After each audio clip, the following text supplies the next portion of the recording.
Gracias por haberme invitado a participar de esta mesa. Gracias a mis colegas por estar aquí también para pensar entre todos algunos dilemas de la cuestión educativa. Me quedé pensando en lo mucho que dijo en lo breve Daniel, y yo siempre celebro y me alegro cuando alguien trae a una mesa, cual sea el tema, el nombre de Levinas, porque creo que es un filósofo clave del siglo XX y alguien a quien cuando uno lo lee lo obliga a repensar las relaciones que tenemos con los otros, y esto que planteaba Daniel, lo que tiene que ver con la interpelación, y a mí siempre me ha ayudado mucho a iluminar zonas que a veces son tan complejas. Bueno, traje una pequeña presentación que es como un borrador, no está cerrado, son preguntas más que nada. Y que después ojalá haya tiempo como para compartir con ustedes, pero no está presentado como un ensayo. Recordaba que hace unos años atrás, mientras visitaba un museo del Holocausto en los Estados Unidos, mi recorrida se cruzó con un grupo de estudiantes que estaba frente a unos paneles en los que el guía intentaba transmitirles la historia trágica del San Luis, un barco que en plena Segunda Guerra Mundial había zarpado de Alemania cargado de judíos que huían de la guerra en busca de refugio.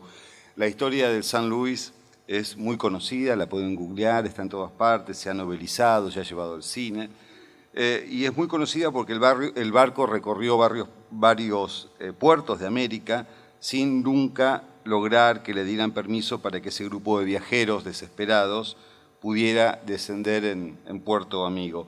Es decir, todos los países cerraron sus puertas dándole la espalda, y de ese modo, luego de navegar durante creo que más de un mes y pico por el Atlántico, retornó a Alemania, y de ese modo la casi totalidad de su pasaje terminó no solo en el mismo puerto de donde había partido, sino además muriendo en los campos de concentración. Recuerdo que el guía contaba emocionado a los alumnos esta historia dramática y que los alumnos lo escuchaban con atención para luego expresar su reprobación por esa inmensa falta de solidaridad del mundo frente a este grupo de hombres y mujeres en busca de refugio. Una escena que había acontecido 70 años atrás.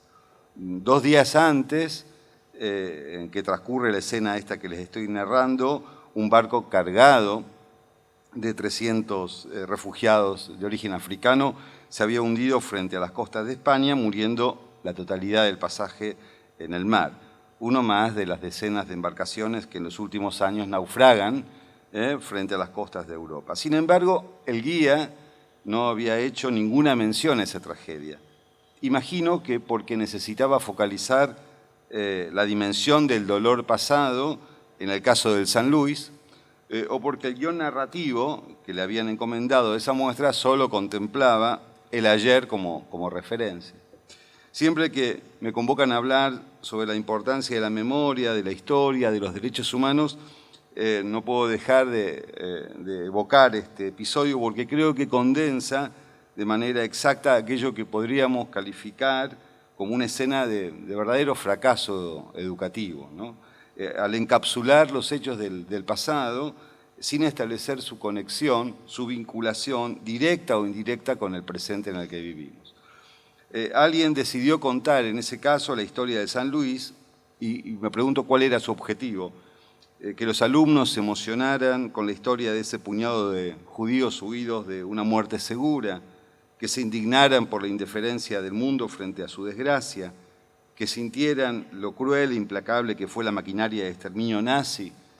Si ese era el objetivo, ¿acaso podríamos pensar que fue alcanzado, que el guía cumplió ese día con su meta? Pero si en cambio nos preguntamos por la enseñanza de ese relato, por su verdadero efecto educativo, me atrevería a decir que el resultado es poco o nada. Pido que cuando evoco estas escenas también las pensemos en clave local, ¿no? ¿Verdad? Quiero avanzar con mis preguntas, ¿no? ¿De qué sirve sentir empatía con las víctimas? Allí debiera, con las víctimas del ayer, ¿no? Allí debiera acabar nuestra tarea, O mejor, ¿qué es lo que aprendemos de la historia al escuchar esas historias de dolor si en verdad, una vez que las hemos relatado o escuchado, ellas quedan atrapadas en un puro pretérito, sin capacidad para invitarnos a extraer lecciones o aprendizajes que nos permitan orientarnos en los dilemas y las acechanzas de este presente? Eso me pregunto, ¿para qué volver como educadores al ayer si no estamos del todo dispuestos a que ese ayer nos arroje preguntas a este hoy desde donde lo enunciamos, ese pasado? A veces siento que nuestros regresos al ayer, cuando hacemos memoria, se parecen tantas veces a citas fallidas, a verdaderos desencuentros, porque creemos que con evocar a esos muertos estamos cumpliendo con algún mandato de aprendizaje, cuando en verdad, en muchos casos, se trata de ceremonias o rituales que alcanzan su eficacia solo en el instante en el que ocurre el relato, porque tantas veces, tan solo unos segundos después, buena parte de lo escuchado o evocado se convierte en despojo o materia del olvido. O simplemente no sabemos qué hacer con la dimensión de ese dolor que hemos transmitido o que nos han transmitido. Como verán, me estoy preguntando por ese misterioso proceso que es base de la cultura y del mundo educativo llamado transmisión, ese poderoso mecanismo en el que los seres humanos de todas las sociedades y culturas confiamos a la hora de buscar que las nuevas generaciones conozcan algo del pasado en el que nos precedieron quienes dirimieron sus vidas ayer. Pero habría que ponerse de acuerdo, ¿acaso? ¿No? Transmitir no es solo contar, no es solo relatar, y mucho menos repetir, por más que la repetición sea uno de los procedimientos de la transmisión. Digamos que un acontecimiento, que un hecho del ayer sea enunciado una y otra vez con el objetivo de que aquellos que no fueron contemporáneos a él tomen conciencia de su importancia, no es garantía en absoluto de que podamos hablar de esto que aquí se decía, una transmisión lograda. Es más, podríamos decir que muchas veces la repetición de una historia puede ser el modo más eficaz de olvidarla, o acaso peor aún, la insistencia en su recuerdo puede terminar produciendo una peligrosa saturación de memoria. ¿Y qué significa saturar la memoria?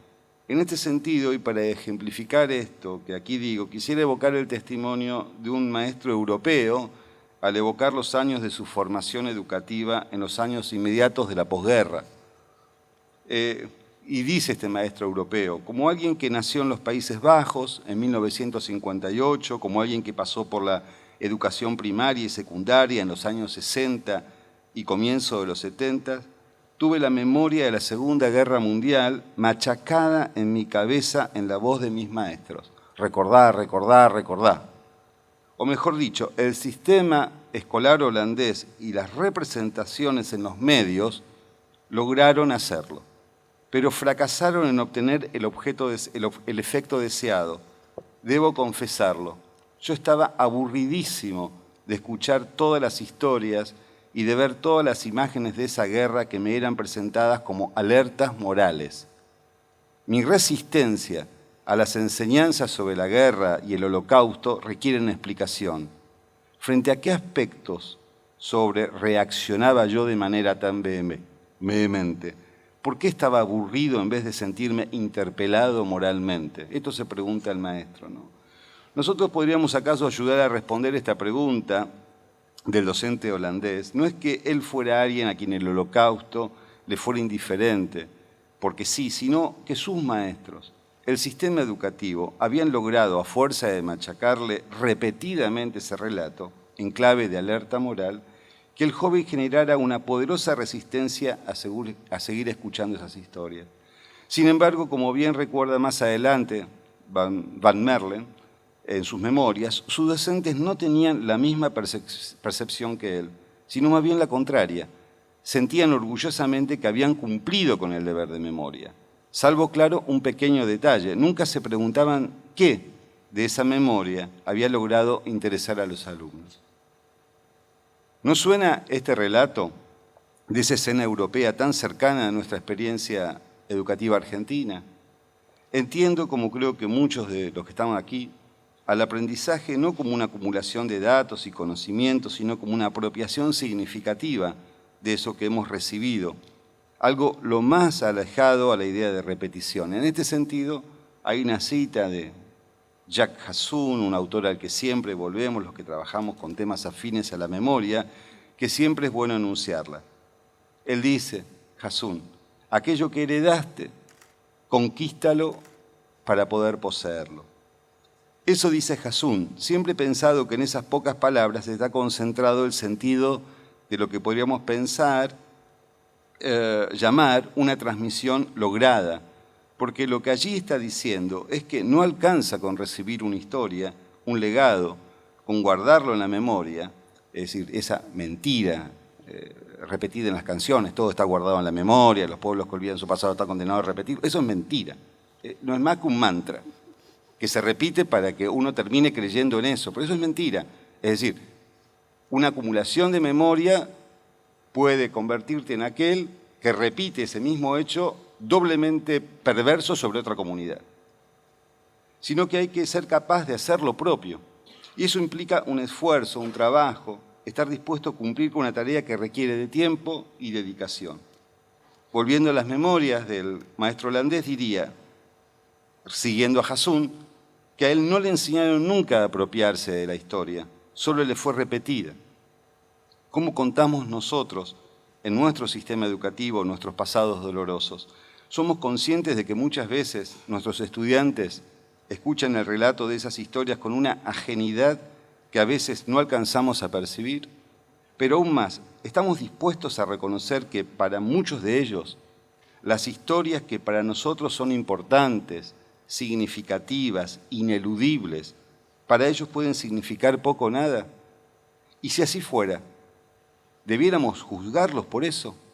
¿Están obligados nuestros estudiantes, nuestros adolescentes, ellos, a sentir el mismo rechazo hacia conceptos como la dictadura que tenemos muchos de nosotros que sí la experimentamos y que entendemos de qué hablamos cuando la evocamos? Quiero decir, las brechas generacionales son brechas de información, pero también de experiencia. Y no siempre es sencillo hacer que aquello que para nosotros es o ha sido importante y significativo, lo sea para una generación distanciada muchas veces en décadas con los hechos. Por eso el esfuerzo por hacer que aquel a quien queremos transmitirle nuestro valioso, o lo que consideramos como valioso legado, sea efectivo, exige la disposición, como decía Hassoun, a la conquista. Y esa disposición hay que provocarla, y no es sencillo. Y provocarla no siempre es sencillo, no siempre tenemos todas las herramientas a nuestro alcance, tampoco todas las condiciones para que ello suceda. Y machacar en la cabeza con esos relatos no es, como lo evoca también el docente holandés, para el caso del Holocausto, la más efectiva de las formas. Hassoun dice algo que también me gustaría traer a esta reflexión. Cuando le preguntaron qué entendía por una transmisión lograda, respondió, una transmisión lograda es aquella que ofrece a quien la reciba un espacio de libertad, entendida esa libertad o ese espacio como una base, dice Hassoun, que le permite al que escucha abandonar el pasado para mejor reencontrarlo. Creo que en esa breve cita está concentrado todo, casi todo también, o mucho, del proceso de transmisión. Justamente allí donde Hassoun señala la importancia de disponer de un espacio de libertad que permita a quien recibe el relato de la experiencia reencontrarse como le guste o como piense con ese pasado. Y cuando Hassoun señala esto, no está más que confirmando aquello que tantas veces sucede en muchas de nuestras escenas educativas. Nuestro empecinamiento en querer que las nuevas generaciones acepten un legado tal como se lo transmitimos, muchas veces sin interrogarlo o sin ponerlo en cuestión. Cuando este empecinamiento tiene lugar, sucede, podríamos decir, una nueva cita fallida. Porque como ya dijimos, no solo el pasado no significa lo mismo para una generación que para otra, sino que cada generación debiera tener el pleno derecho, la libertad de poder aproximarse o no a ese ayer de la forma más cercana a su sensibilidad y experiencia. Y esto, lo sabemos, implica muchas veces para quien transmite un riesgo. Y el riesgo está en que ese margen de libertad que dejamos abierto o disponible habilite interpretaciones del ayer que no necesariamente coincidan no solo con las visiones consagradas, las llamadas oficiales, sino además con las formas fijas del legado de quien transmite ese pasado. Aceptar esa libertad implicaría estar dispuesto a escuchar preguntas, nuevas preguntas, incluso estar abierto a la posibilidad de no estar siempre preparados para responderlas y además estar dispuestos a redefinir nuestros marcos conceptuales, aquellos que nos guiaron, en los que confiamos y nos acompañaron para entender nuestra historia hasta este presente. En ese sentido, temas como el de la memoria ocupan un lugar central, en especial un lugar central en nuestra currícula educativa. La memoria de los años de la dictadura, por ejemplo, se instala como un dictamen en muchos programas educativos y no son pocos los docentes que se alarman por la indiferencia con que sus estudiantes reciben el mandato de recordar cada 24 de marzo lo que ocurrió en nuestro país. Pero son pocas las veces en las que nos preguntamos por la distancia que existe entre este presente y aquellos años para alguien que nació más de 40 años después de esos acontecimientos. No estoy proponiendo eliminar el tema de los contenidos educativos, diría todo lo contrario. El tema debe estar allí, solo que exige de nuestra parte estar dispuestos a hacer el esfuerzo por hacer que ese legado pueda ser traspasado de un modo que habilite una libre apropiación. ¿De qué modo? No tengo la respuesta. Solo me imagino o me veo como un docente que muchas veces, que debe abordar este tema, se siente obligado a extremar la imaginación. Y debo confesarlo, muchas veces, las más de las veces, he salido derrotado. ¿Cuál es el mensaje que imaginamos o deseamos que las generaciones más jóvenes extraigan de aquellos años? Si se trata del rechazo a las prácticas de terror desplegadas por el Estado, no sería difícil lograrlo. Con una sola narración del nunca más debiera alcanzar. Con la lectura de un solo testimonio de un sobreviviente de un centro clandestino bastaría para describir la dimensión de ese mundo infernal. Pero saber eso, conocer eso, alcanzar la indignación frente a estos relatos, convierte a quien los escucha en alguien que ha comprendido ese pasado. Yo francamente lo dudo, porque para penetrar el espesor de la historia y cumplir con el mandato de no repetición, se necesita algo más que saber que aquello ocurrió. Y ese algo más es que las nuevas generaciones se acerquen a ese pasado como otros, diferentes, dispuestos a dialogar más que a representar a través de la identificación. De hecho, en cuanto se incorpora el nivel de subjetividad, no hay manera de obturar reinterpretaciones, resignificaciones y relecturas, porque la misma historia, la misma verdad, cobra sentidos diversos en contextos diferentes. Y la situación de generaciones implica irremediablemente la creación de nuevos contextos. Hago un paréntesis, aquí evoco un relato que estaba a cargo de los programas educativos en Mauthausen. Y él contaba algo en un encuentro que hubo acá en Buenos Aires que fue realmente provocador. Él decía que todos los años por Mauthausen pasan miles de estudiantes europeos y recorren el campo. Y él dijo que él debiera supuestamente sentirse contento por la cantidad de estudiantes europeos, pero cada vez que vuelve a su casa y abre los diarios y ve la realidad de Centro Europa, siente que el efecto de esa visita no es del todo efectivo. Y en algunos casos creo que cuando los paseamos por estos campos les estamos dando ideas para el exterminio, digamos, frente a la realidad europea, ¿no? Hay toda una reflexión sobre la visita a los lugares de tormento, hay programas realmente fracasados y de los que he participado, no solamente en Argentina, no opinaría tanto, pero sí en el caso europeo, que son verdaderos tours, donde el aprendizaje es nulo y donde realmente, después de haber recorrido Auschwitz o Treblinka o Mauthausen, no se hace un análisis realmente efectivo de lo que realmente sucede con la persona después de haberlo visitado. Digamos, hay más una acumulación de selfies, de imágenes emotivas y de ese tipo de de relatos que de verdadera efectividad. Por eso transmitir, diría, es un trabajo que exige tiempo. Un tiempo pausado, reflexivo, que va más allá, diría, de brindar los datos duros del ayer. Implica invitar a reconstruir paisajes, territorios, biografías, que permitan, al ser evocadas, reponer el universo de prácticas y discursos, por ejemplo, que abonaron las condiciones para que aquello que se repudia o rechaza haya tenido lugar. Pero a su vez este esfuerzo no sería del todo suficiente, creería, como dice Hasun, si no dejamos que fluya la libertad de quien escucha para formular preguntas que acaso no sean, no solo las que no sabemos responder, sino aquellas que hacen trastabillar nuestras propias certezas. Vuelvo a la escena que narré al comienzo, la de un grupo de estudiantes escuchando conmovidos las historias del San Luis, el mismo día en que una barca cargada de inmigrantes se hundía en las aguas del Mediterráneo.